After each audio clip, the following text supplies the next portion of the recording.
oleh Al-Quran, langsung berlindung kepada Allah dari bisikan-bisikan setan itu. Satu, berlindung kepada Allah. Fasta'iz billahi minasyaitan rajim. Berlindung. Minta berlindung kepada Allah. Awas-awas, kelihatannya biasa nih. Bu, Pak, mau sholat, tiba-tiba ada godaan, tunda dulu. Begitu itu muncul, langsung berlindung kepada Allah. Bahasa nabinya dibahasakan pada kita, atau langsung diambil dari bahasa Al-Quran. Rabbi a'udzubika min hamazatis syayatin wa a'udzubika rabbi ay yahdurun. Boleh pakai bahasa Indonesia? Ya Allah, saya berlindung kepadamu ya Rabb dari bisikan-bisikan setan ini. Jauhkan dia dari saya ya Allah supaya tidak menggoda saya. Ya, jadi pokoknya kalau Anda belum hafal doanya, Allahumma inni a'udzubika min hamazatis syayatin wa a'udzubika rabbi ay yahdurun. Ambil yang paling singkat, a'udzubillahi minasyaitonir rajim. A'udzubillahi minasyaitonir rajim. A'udzubillahi minasyaitonir rajim. Kalau godaannya kuat, keluarkan lewat lafaz yang kuat. Keluarkan supaya dengan kalimat yang kuat itu bisa menguatkan pada diri Anda untuk menekan godaannya.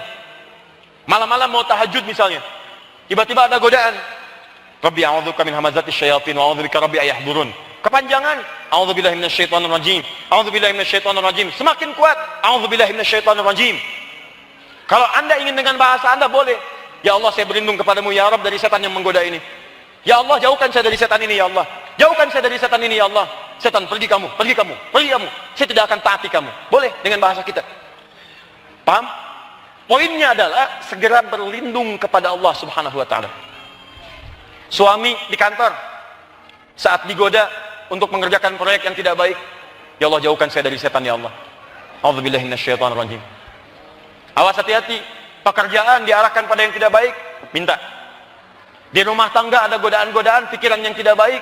Begitu suami belum pulang, telat 30 menit, pikiran buruk, ibu berlindung. Ya Allah, saya berlindung kepadamu dari pengaruh buruk yang diberikan setan pada saat ini. Paham sampai sini? Mbak, ini yang disimbolkan oleh kejadian saat Jamarat itu. Karena yang pertama digoda pada diri sendiri. Nabi Ibrahim akan menunaikan tugas dari Allah Subhanahu wa taala untuk menyembelih putranya Ismail. Tiba-tiba datang setan membisikkan keraguan pada dirinya. Maka apa yang dilakukan oleh beliau? Maka disimbolkan dengan lontaran. Beliau lontar.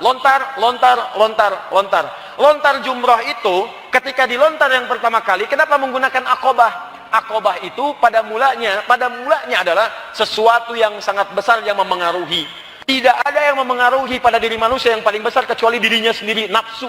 Nafsu itu yang diaktifkan oleh setan. Di antum ketika datang setan menggoda ini, langsung minta perlindungan kepada Allah. Kenapa minta kepada Allah? Karena tidak ada yang lebih tinggi kekuatannya daripada setan kecuali penciptanya sendiri, yaitu Allah Subhanahu wa taala. Saya tanya pada antum. Antum nggak bisa berlindung minta perlindungan pada polisi. Melayani sepanjang hati, ya tapi nggak bisa. Berhadapan dengan setan itu nggak akan bisa. Polisi itu manusia, masih bisa tidur. Setan itu bahkan datang dalam tidur. Anda yang bermimpi buruk sedang dimasuki oleh setan. Setan datang dalam tidur, Anda bayangkan. Maka Anda mesti berlindung kepada, jangankan tidur, ngantuk pun tidak. Allah yang memiliki sifat itu. Dia jangankan tidur, ngantuk pun tidak. Bahkan diturunkan ayat untuk menegaskannya. Ya, Quran surah kedua ayat 255. Allahu la ilaha illa huwal hayyul la ta'khudhuhu sinatu wa la naum. Apa artinya sinah? Di terjemahan disebutkan ngantuk, bukan sekedar ngantuk. Karena ngantuk itu punya dua makna dalam bahasa Arab, punya dua istilah. Satu nu'as, kedua sinah. Kalau nu'as, ngantuk yang tiba-tiba ngantuk, tiba-tiba tidak. Tiba-tiba ngantuk, tiba-tiba tidak. Manusia nu'as, karena kadang-kadang ngantuk, kadang-kadang tidak. Pengajian, ngantuk. Keluar dari pengajian, tidak. Gitu kan? Malam, ngantuk. Siang, tidak. Kerja, ngantuk. Dapat gaji, tidak. Itu biasa. Pengajian, ceramah, ngantuk. Dapat snack, tidak. Itu biasa. Tapi Allah tidak. Tidak pernah ngantuk sepanjang aktivitas. Disebut dengan sinatun. Sinatun, sifat yang tidak mungkin muncul ngantuk di dalamnya. Paham di sini? Maka ketika Anda digoda oleh setan, berlindung kepada Allah, bacakan ayatnya. Makanya ayat ini disebut dengan ayat apa namanya? kursi. Ya, kalau tidak mempan dengan ayatnya, lempar dengan kursinya sekalian. Betul. 2. Awas. Ini kelihatan sederhana tapi penting. Siapa tadi musuh yang pertama menggoda kita? Setan. Maka tutup celah-celah setan itu untuk menggoda. Tutup. Bikin hijab. Hijab.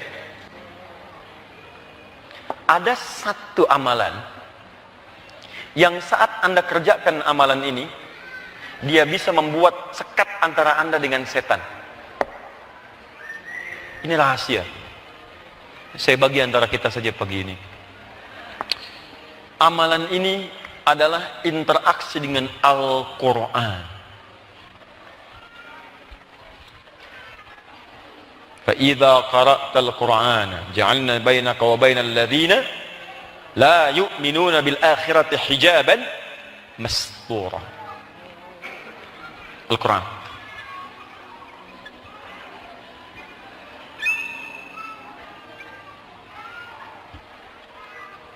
Setan tidak suka dengan orang yang baca Quran. Setan tidak suka dengan orang-orang yang ahli Quran.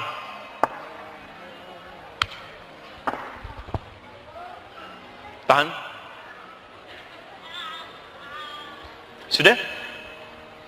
Maka saat Anda sedang gelisah, sedang tidak enak, sedang ada godaan-godaan yang tidak nyaman, ibu gelisah, tiba-tiba ada godaan tidak enak, ya, prasangka tidak baik pada orang lain misalnya, atau pada suami, atau hal-hal yang tidak nyaman, ambil wudhu, baca Quran.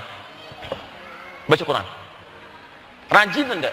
Begitu Anda rajin, apalagi ahli Quran. Kalau ahli Quran itu dia mengandung Quran. Yang dikandung itu firman Allah. Ketika firman Allah ada dalam dirinya, maka setan akan menjauh dari dirinya. Hati-hati. Ingat, makanya penghafal Quran dulu itu tidak disebut dengan hafid. Penghafal Quran bukan hafid dulu istilahnya. Penghafal Quran dulu istilahnya disebut dengan hamilul Quran.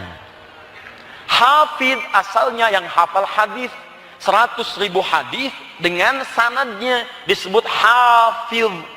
Quran disebut hamil, hamilul Quran.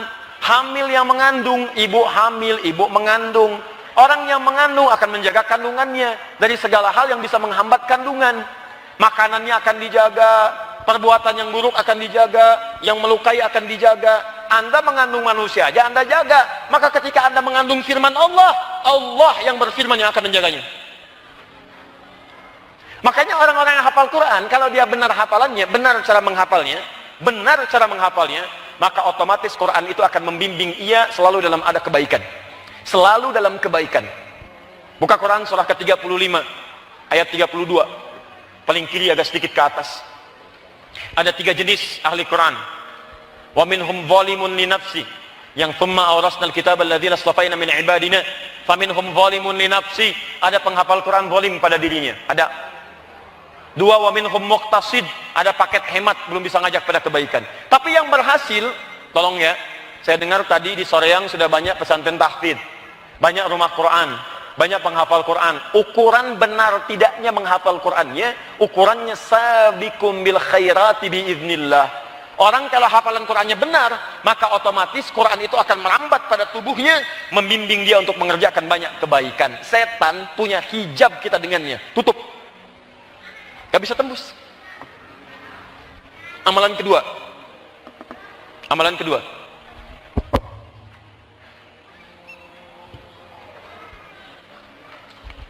Sudah?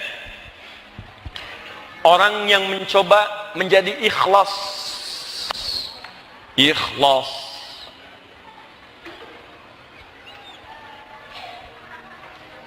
Dalilnya ada di Quran surah 15. Apa artinya? Quran surah 15, apa nama suratnya? Al-Hijr. Apa artinya Hijr? Benteng. Benteng itu tugasnya kan membentengi kan? Dari sesuatu yang akan menyerang. Perisai dari sesuatu yang melukai. Kenapa itu disebut dengan surat benteng? Rahasianya ada di ayat ke-40. Karena di sana ada amalan yang kalau Anda kerjakan, Anda akan punya benteng perisai dari godaan setan. Ini setan sendiri yang mengatakan kepada Allah. Lihat kalimatnya. Awas, hati-hati. illa ibadaka minhumul mukhlasin. Setelah dia katakan, ya Allah, aku akan berusaha menggoda semua hamba-hambamu itu. Bahkan disebutkan nanti depan, belakang, kanan, kiri, saya akan pastikan mereka semua jauh darimu, tidak bersyukur pada nikmatmu. Tapi ada satu golongan yang tidak bisa saya sentuh, dia punya benteng dari godaan saya. Siapa orang-orang itu? Illa ibadaka minhumul mukhlasin, kecuali satu golongan dari hambamu yang mukhlas, orang-orang yang mendapatkan keikhlasan darimu. Ada mukhlis, ada mukhlas, itu berbeda. Mukhlis, orang yang berusaha ikhlas. Mukhlas, orang yang mendapatkan keikhlasan. Jadi kalau Anda sudah mendapatkan anugerah ikhlas, Anda akan kesulitan digoda oleh setan. Setan nggak bisa tembus. Bukan nggak menggoda, mau goda nggak bisa. Ya. Bahkan kerjain aja, ini godain, nggak bisa ya. Kita mau sholat, dia ngajak, jangan dulu sholat. Ih, setan ya. Mau goda, nggak bisa. Saya mau sholat, mau apa kamu? Mau tahajud, tiba-tiba ada berita, bola nih sekarang, sudah Madrid mau ketemu dengan Barcelona, ayo El Clasico, sebentar lagi muncul, mumpung Ronaldo-nya sudah pindah ke Juventus, kemudian seret gol, sampai dibela oleh presiden Juventus, ya, sekarang nggak muncul-muncul, kalah oleh Messi pertandingannya, tapi yang dapat Ballon d'Or-nya kemudian bukan dia, ya, siapa yang mendapatkan kemarin? Luka Modric namanya, ya, dia mengalahkan Muhammad Salah. Lionel Messi tidak masuk, Ronaldo tidak masuk nominasi tapi dia kalah. Nomor 3, yang pertama Luka Modric, kedua Muhammad Salah, yang ketiga Ronaldo. Hafal saya, tapi saya nggak pernah nonton, nggak ada kerjaan. Nih, mukhlas, tolak, nggak, bola saya tolak, sekarang waktunya tahajud. Nih, nggak tembus. Siapa itu? Mukhlas, mukhlas. Pak Mukhlas, bapak yang mendapatkan keikhlasan. Mukhlis, orang yang berusaha ikhlas. Jadi kalau Anda ingin mendapatkan sifat ikhlas sehingga menjadi mukhlas, maka Anda harus belajar mendapatkan ikhlas. Cara mendapatkannya disebut dengan mukhlis, orang yang berusaha ikhlas. Kalau Anda bertanya bagaimana cara ikhlas, temukan kata mukhlis dalam Al-Quran, itulah caranya untuk ikhlas. Buka Quran misalnya surah Al-Bayyinah ayat ke-5. Wa ma umiru illa liya'budullaha mukhlisina lahuddin. Kata mukhlis diawali dengan ibadah. Karena itu kalau Anda ingin mendapatkan sifat mukhlis, maka rajin-rajin ibadah. Orang yang rajin ibadah akan punya benteng antara dirinya dengan setan. Ibadah.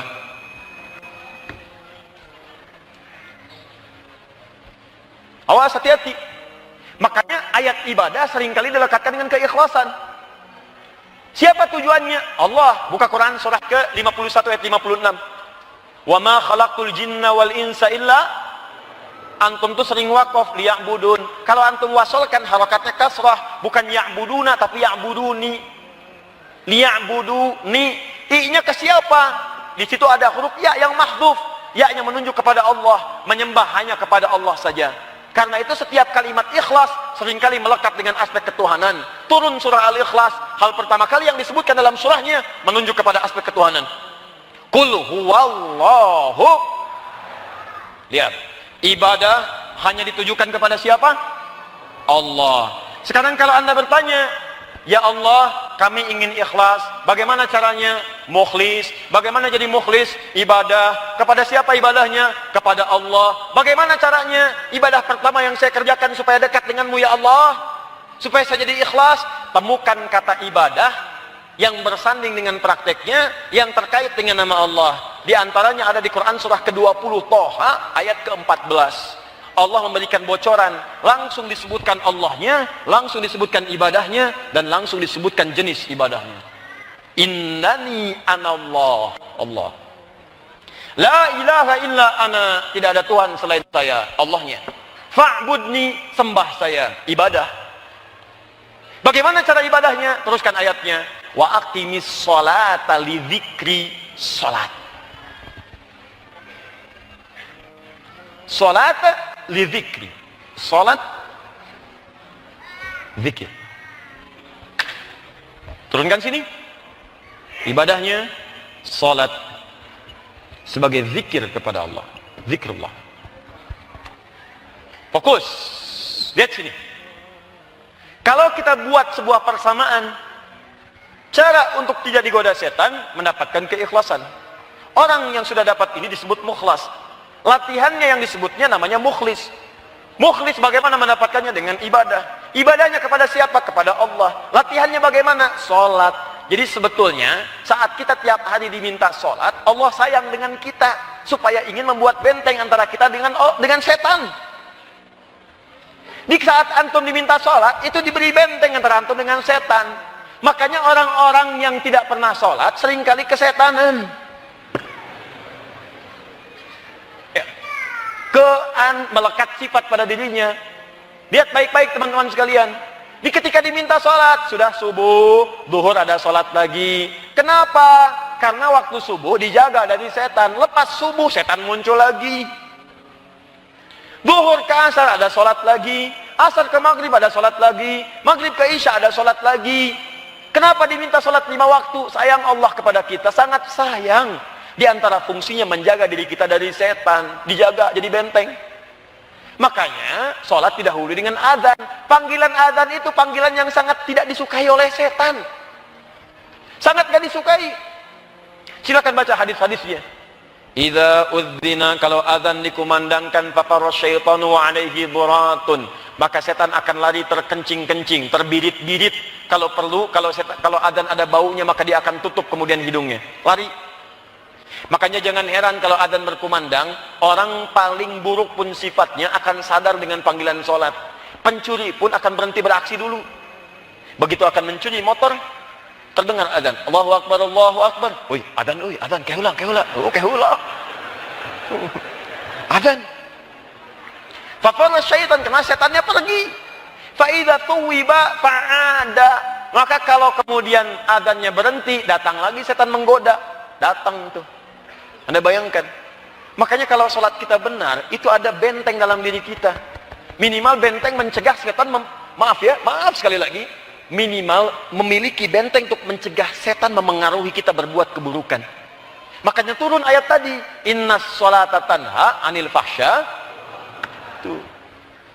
Pertanyaannya, Ustadz, kenapa banyak orang sholat sekarang tapi banyak mengerjakan perbuatan setan? Sholat mencegah perbuatan fahsya, tapi ada orang sholat berbuat fahsya. Sholat mencegah perbuatan mungkar, tidak sedikit orang sholat STMJ. Sholat terus, mungkar jalan. Nah, apa yang salah? Barangkali cara sholatnya yang tidak benar. Maka mulai hari ini, coba belajar fikih sholat yang benar. Apa di antara yang tidak benarnya? 2 kata Al-Quran. 1, banyak orang tidak khusyuk dalam sholatnya. Yang kedua, maaf, ada orang yang tidak paham dan tidak mengerti apa yang dibaca dan dilakukan dalam sholatnya. Coba cek sampai hari ini. Maaf sekali lagi, berapa ribu kali Anda ruku dan sujud? Dari sekian Anda sholat itu, berapa persen bacaan sholat yang dipahami? Jangan-jangan selama ini baca-bacaan sholat tapi nggak ngerti bacaannya. Jangan-jangan selama ini sholatnya cuma gerak-gerak aja. Takbir, sedekah, berdiri, ruku, dari ruku, i'tidal, dari i'tidal, sujud, duduk di antara 2 sujud, sujud lagi, bangun, begitu sampai dengan salam. Kalau cuman begitu, jangankan Anda, anak kecil pun bisa. Coba anak kecil usia 4 tahun bisa seperti Anda begitu. Anak kecil 4 tahun tidak paham bacaan sholat, wajar, karena belum masuk masa baliknya. Anda yang 40 tahun masa belum paham-paham, mau sampai kapan? Bagaimana bisa khusyuk kalau nggak ngerti yang dibaca? Bagaimana bisa menghayati kalau nggak paham yang diungkapkan? Semua ada maknanya. Dari takbir sampai dengan salam itu ada artinya, Pak. Gerakannya itu ada makna. Coba pelajari lagi dulu. Kami pertama datang ke Bandung itu membahas fikih sholat. Fikih sholat. Bahas dari awal sampai akhir. Apa artinya begini? Kenapa tangannya begini? Diajarkan dari mulai Anda begini bagaimana cara kerja setannya. Ada, Pak. Kata Nabi, begitu Anda bertakbir begini, setan itu akan membisikkan waswas dalam diri Anda. Sampai mengatakan, udkur kada, ingat ini ya, ingat itu ya, ingat ini, ingat itu. Kalau Anda nggak percaya dengan kata-kata saya ini, nanti salat duhur, buktikan. Sebelum Anda takbir, biasa aja. Menghadap ke arah kiblat. Kaki luruskan, sejajar dengan garis, bersiap untuk takbir. Biasa aja. Begitu Anda katakan, Allahu Akbar, saksikan. Di kepala Anda mulai muncul bisikan yang tidak ingin Anda hadirkan sebelumnya. Telepon belum dibalas, SMS belum dijawab, macam-macam muncul. Sampai ceramah saya ini, itu bisa muncul lagi. Begitu Anda takbir, Ingat, kata Ustadz Adi, agak setan yang akan menggoda Anda pada saat Anda takbir. Setan. Setan. Hatta la yash'ural musalli kam raka'atan yusalli. Sampai orang salat tidak sadar berapa rakaat sedang menunaikan salatnya. Ini amalan yang kedua. 3, agak cepat. Zikir. Rajin zikir. Karena Allah menyandingkan kalimat salat dengan zikir. Wa aqimis salata lidzikri. Zikir. Orang-orang yang ahli zikir akan punya benteng antara dirinya dengan setan. Jika Anda biasakan zikir, itu punya benteng, Pak. Ya, maaf, di jalan mau ke sini, kenapa nggak diisi dengan zikir? Sini keluar, isi dengan zikir. Bangun tidur, zikir. Berangkat ke kampus, zikir. Ayo, jadi mahasiswa muslim milenial yang setiap aktivitasnya diisi dengan zikir. Makanya zikir itu disebut di Quran bukan hanya selesai sholat. Selesai sholat ada zikir, Quran surah keempat ayat 103. Fa idza qadaytumus sholata fadhkurullah. Kalau Anda telah selesai sholat, ayo berzikir. Bisa ucapkan astagfirullah, astagfirullah, astagfirullah. Hadis Muslim hadis 591. Astagfirullah, astagfirullah, astagfirullah. Allahumma antas salam wa minkas salam, tabarakta ya dzal jalali wal ikram. La ilaha illallah, lahu la syarika lah, lahul mulku wa lahul hamdu wa huwa ala kulli syai'in qadir. Hadis Muslim hadis 593 ada. Tapi Anda mau sambil beraktivitas harian pun boleh. Kan ada surahnya di Ali Imran. Ada ayat di ayat 191 itu. Alladzina yadhkuruna Allaha qiyaman wa qu'udan wa ala junubihim. Orang ini berdirinya zikir, ke kantornya zikir. Apa enggak bisa Anda berangkat kantor sambil mengucapkan subhanallah, subhanallah, subhanallah, subhanallah. Macet, gunakan untuk zikir daripada menggunakan pada hal-hal yang tidak penting. Bagaimana bentuk zikirnya? Kan hafalan Quran juga zikir. Hafalan Quran zikir, Mas. Buka Quran surah ke-54 ayat 17, ayat 22, ayat 32, ayat 40. Itu menghafal Quran disebut zikir. Walaqad yassarnal Qur'ana lidzikri. Kami telah mudahkan Al-Quran digunakan sebagai zikir. Mulai sekarang robah, antum naik misalnya, maaf ya, naik mobil, pasang USB-nya. Isi dengan surat-surat Al-Quran, dengarkan. Naik Grab, minta sama tukang Grab, pasangkan ini. Wah, ini nggak bisa dipasang, Pak. Handphone antum pakai, gunakan. Kalau perlu antum yang ngaji duluan. Ngaji, rekam oleh antum. Begitu di mobil, setel. Masya Allah. Itu suara siapa, Pak? Suara saya, pantas jelek.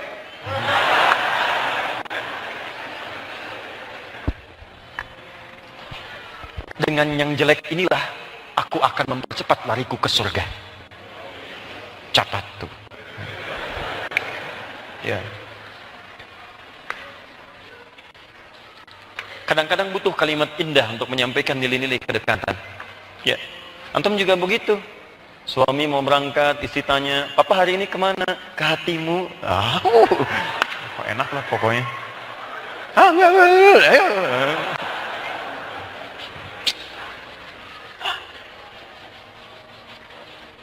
Kalau di bahasa Arab itu di balaghah namanya. Nanti ada ilmu badiah. Ya. Wah, kerjanya kok capek melulu sih? Untuk yang terbaik pada diri kita. Hari ini aku akan berangkat, akan kugendong rembulan, kukantongi bintang-bintang, segera aku bawa pulang.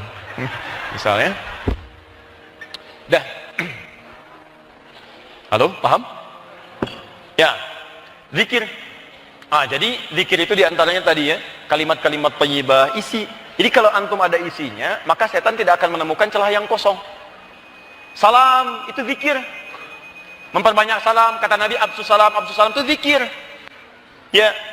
Ada 19 jenis setan. Maaf, 9. 9 jenis setan yang diisyaratkan kemudian selalu hadir dalam interaksi keseharian kita. Misal, maaf. Antum baru selesai wudu tuh. Pernah nggak merasakan was-was? Nggak yakin dengan wudunya. Saya wudu nggak nih? Nah itu setan. Nama setan yang menggoda orang wudu namanya walhan.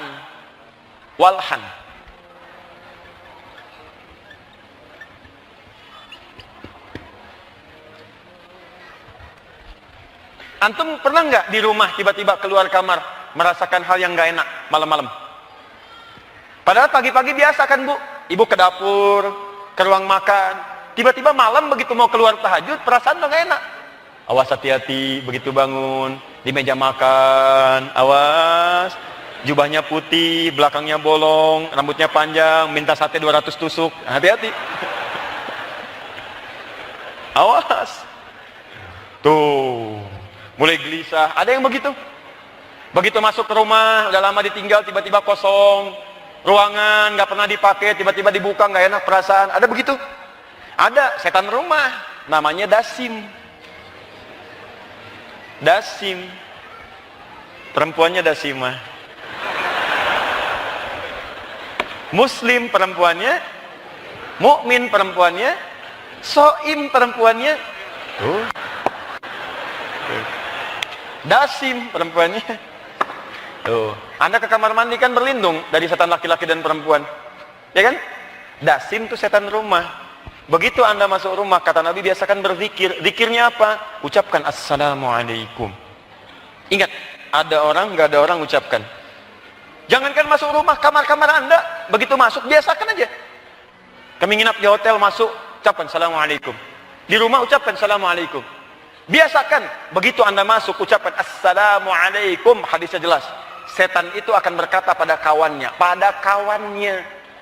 Karena boleh jadi Anda dari satu tempat, setan ikut ke tempat Anda. Ada. Masjid, nanti saya bahas lah, terpisah. Kantor, pasar, mall, ada. Ada, setan mall ada bu. Jangan dikira nggak ada. Bahasa kekinian, setan mall, setan pasar dulunya. Ada, ibu pernah belanja, begitu ibu nggak kebeli, sampai ke rumah keinget terus. Pak, tahu nggak Pak? Tadi itu waktu di mall tadi, bagus banget tasnya Pak. Setan ikut tuh bu. Mama, fungsi tas itu cuma menampung apa yang bisa dibawa. Uang, cermin, macam-macam. Sudah mushaf, mungkin tas ini walaupun biasa, itu yang bisa membawa mamah ke surga. Insya Allah, iya Pak ya, betul ya Allah, aku telah tertipu oleh setan. Tapi yang tadi juga bagus sebetulnya Pak. Oh. Tuh, setan mau. Nah, cara mengusirnya, begitu masuk rumah, ucapkan Assalamualaikum. Dalam hadis disebutkan ketika Anda katakan Assalamualaikum, dia berkata pada kawannya, kita tidak punya tempat menetap di sini. Kalau Anda tidak katakan, maka dia akan bisikan kepada kawannya, kita punya tempat menetap di sini. Itulah yang terasakan ketika Anda masuk ruangan gelisah, nggak enak, nggak tentram, macam-macam. Biasakan, masuk ucapkan Assalamualaikum. Sudah. Tidak dijawab, normal. Ada jawaban, Waalaikumsalam, ya masalah baru. Masuk. Tenang.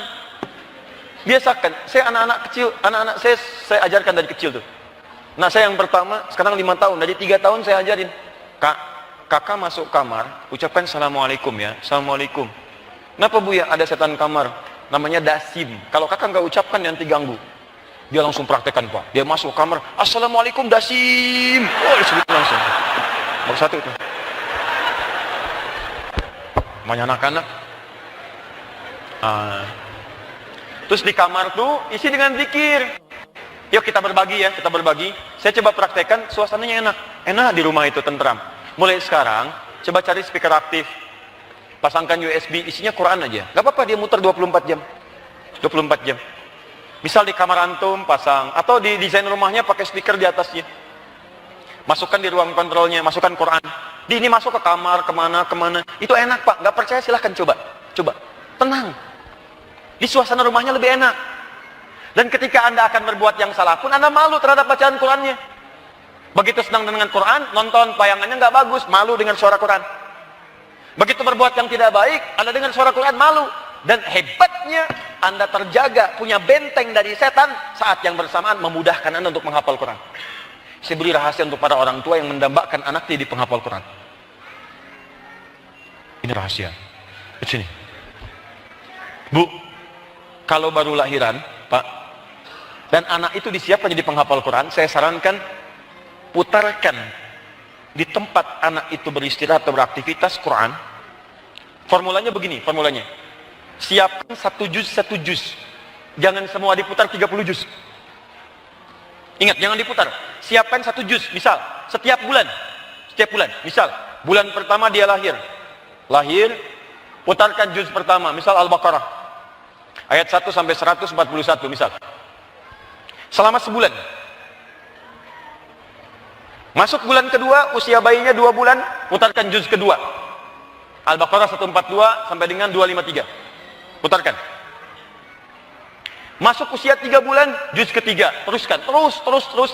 Sampai usia dia 30 bulan, dia sudah mendengarkan 30 juz. 30 bulan itu artinya usianya sudah 2 tahun setengah. 2 tahun setengah itu sudah mulai bisa bicara. Begitu dia bisa bicara, maka ajarkan Quran kepadanya. Demi Allah saya katakan, dia hanya butuh 6 bulan paling lama untuk menghafalkan Quran.